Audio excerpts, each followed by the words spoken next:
Comment alors là eh ba riche bazali faire na ngaiko ba pesaka ba propre ba yokola ba mawa ko ba mawa mususu yeyo amona zoke ni watu wote na baite mais atiki ndene ile na soki témoignage ko super sanga yango na langa na yango la collection na YouTube za ko lobiete mutongo azuyo ye kiti apesi azuyo ye mbongo apesi ala bisu biloko na ndaku na ye akesu apesi atuko mpesi ba pale wana misala ya charité ya Mungu ni misala yete et moyen ya mikanda ya nini be ya attitude mama ani na hiyo zoza ni kama oliko tu na ngai avant que nous avons premier report na mission na 3e épisode na mission autosiliko konta kati na émission oya la vérité bongo sikoyo nini penda ezo kukomsa mtu pauvre potozo lobela kaka ba pauvre nini penda ezo kukomsa mtu pon tunaibike sisa lobike akei me ba pauvre ba kozala kaka wana aipsa ke shida ke sika nyoso na kei me ba pauvre ba kozala kaka siko nini ezo ko provoquer eke ba pauvre bazala kaka la nyoso bien mama ni réponse na okozwamo tikana se préparer na kende na nokozwa réponse et puis tana kozonga mona ba komona ko répondre bandeko na question opposée nini mtesala ke ba pauvre bazala na cité to nini mtezali ko pauvre ke ko provoquer nini pauvreté kati na biso n'est-ce pas alléluia donc nous allons répondre à ce nzamba pambola bino na tanzo aliko zonga susu a poto répondre mama anisi mutu na naye alléluia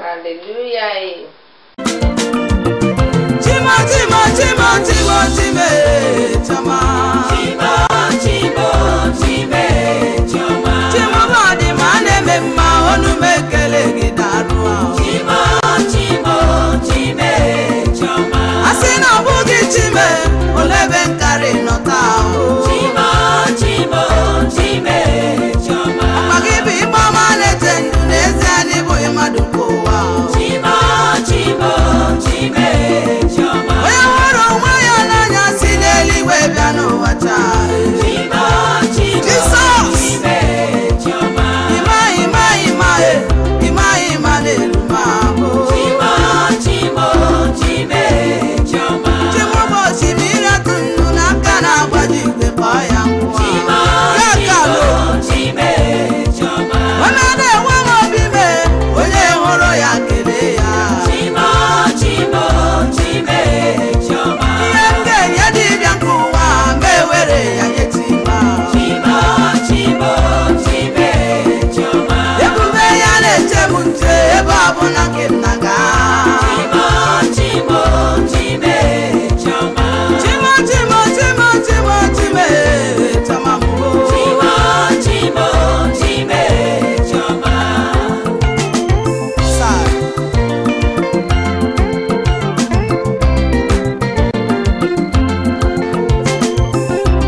Pardon, don't give me my Lord, my God, my Lord, you are so good. My Lord, my God, my Lord, you are so good. My Lord, my God, my Lord, you are so good. My Lord, my God, my Lord. Mimi tosiko soa kat na émission oya la vérité place ngai l'impresario Joachim Zambwana mnazali ko représenter équipe na ya recherche. Na banza bato ke de mama ani ozalaki na mutuna otiko posenga n'est-ce pas? Olinga ko yeba nini ngo mzali ko sala ete ba pauvre na cité bazaka ko mona to pauvreté ezaka ko mona sino ke na ko yiko bakisame ko pauvreté zaka ko yasisu grave. Mama ani première réponse na ko pesa na banza sina pesa ya déjà na émission moko to salaka concernant soit dime ou bien bongo la banza émission bongo mais tika na reprendre lisusu même réponse na kozaka lelo na kozongira mosusu peut-être na volet mosusu me kozaka na même scope. Réponse na ngai te na mayele na ngai peut-être parce que nazali pe mayele te kontenga parmi bato mingi oyo bazali pe bazoba oyo komona mokili naza na groupe wana je ne suis pas intelligent naza pe sage te mais titango tokenda na bible soki likambo oyo eza na bible tokoki kozwa yango support tokotante kokabola yango. Réponse na ngai ezali na Exode 16-18 mama nikoma yango sokoza nango te. Exode 16-18 Okay. Exode 16-18 ezali komona eko eloba ete mingi bazwaki ya tro me bazwaki na bango mpe ya tro te. Nini wana lingoloba wana? Ngai te bible la bongo telobi yango parce que yo pose la question sikoyo naza koya nayebi ke ocomprendre yango te ngai mpe na comprendre yango te ntango natangaki yango. Exode 16-18 elobiki bato mingi bazwaki ebele me na ebele wana bazwaki nzambe alobi te bazwaki na bango mpe eloko moko te bazwaki na bango mpe ebele te wana première proposition. Elandi kaka na même place wana ke mingi mpe bazwaki moke me bazwaki na bango mpe nini moke te. Mama ani eza compliqué n'est-ce pas? D'ailleurs wana mokili mpe eza compliqué na mpona nini pauvreté eza kocontinue kasi na fina biso. C'est parce que mingi baza kozwa ya trop bazokanzaki baza kozwa ya trop e baza bamillionnaire me baza mpe bamillionnaire te baza nango mpe ya trop te. Mingi mpe baza kokanzaki baza bapauvre et puis baza kolala basusi mabana etike bote toza biso nani bapauvre me bible me baza mpe bapauvre te parce que bazangeli mpe te. Alors mpo toza na mokuse parce que ngai ezwaki nga complication mpona comprendre place oyo me bapaster ebele bandeko ebele mpe bayebi place oyo basi bamona tolingi oloba nini mana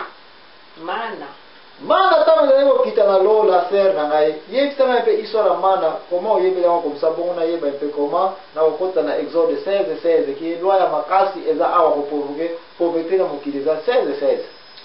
Bon bana Israel ntango baza kokima wana siko ntango bakomaki na désert yebaka désert kuna eza mboka okauka wana esika ekauka donc biloko akolesa te sikoyo place wana nde balelaki bayebisi Moïse tala esika omemi biso kutu eloko akolia eza te ta bato kutu bazokufa boyeboye nde Moïse ayaki kosenga na nzambe alobaki na ye kobanga te nazopesa bino nde azalaki kokitisa bango bamana wana ezalaki biloko akolia donc na midi na tongo wana nzambe apesi bango biloko ya tongo neti ti badejeuner et puis na midi biloko akolia e na butu mpe abwakili bango so akitisi bango so biloko akolia. Donc azala kokitisa bamana yango 3 fois par jour na banza soki na mikosi te donc azala kosala yango chaque jour. Donc bana Israel bazali kokende na tongo bazwi bale bameli ntina bango na moi bake bale biloko na bango ya midi na butu mpe bale biloko na bango ya pokwa nde bongo baza kosala soki yo okokoloba no mama anime me bazigzag eza ya tro wana yo mutu kokotisa me mama ya likambo oza na idée ya koma mana ezalaki kokita na okena badetail te bandeko baki na kotanga mokanda Exode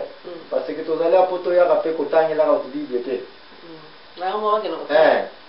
wana kokosama eza kokosamaka mpe mingi bapaster batei baévangile bayalakalaka tokomi ya tro na cité toza koyaka na makambo ezali ke tose prépare na biso mpe bien te mpo tokaka toya koloba bato mama likambo ezali awa mana ndenge oti koloba ya solo eza kokita mpo mutu banda tongo ti na butu ase plaindre te ke estomac ezwaki quelque chose na kati na répartition se croyait kozala kolia na tongo midi soir peu importe mais mana ezalaki mpo mutu toute la journée asala nini akufa nzala te.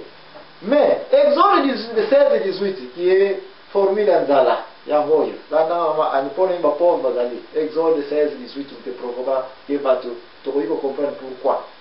mingi loi ezalaki boye oyo naye nango vere te tobenga vero soit sakombi ou vero ga shekel ne bibile lobeli yango nzambe ayebaki ete poids oyo mutu akoki ne pas kosilisa yango metile ke soki mutu ale oyo a quantité oyo mesure oyo na bino nyonso boza na mabele bana ya Israel akotonda na tie kopo awa est-ce que nzambe alobiki yaka suko bakisa mais alobi soki akoki kotondisa mesure oyo soki akoki kolia yango okosala nini okotonda mama ya likambo yango wana elingi olobake nzambe ntango akitaki mana na ye répartition ezalaki mpo mutu nyonso ekoleka na meme mais Exode 16-18 nzambe akomi na problème na mutu alobi ete mingi bazwaki ya trop mais besoin de on peut trotter place yo le qui c'est très compliqué pour comprendre on si que chacun la moyo mesure on ya ça combien on n'est-ce pas là na aliko commence de passer pour ça attention na bali wazali ko landa ngai to bana ba mingi besoin qui ya trop mais besoin na ba on peut ya trotter siko yo ya sama soko ke mo wela mana kwa yo we kantini mo bimba ya mana tango ya mesure ngoyo ko mela ya kolia ya ngoyo kaka yaka osopi premier course de cop o etondi n'est-ce pas chacun les mots baza ko mesurer bango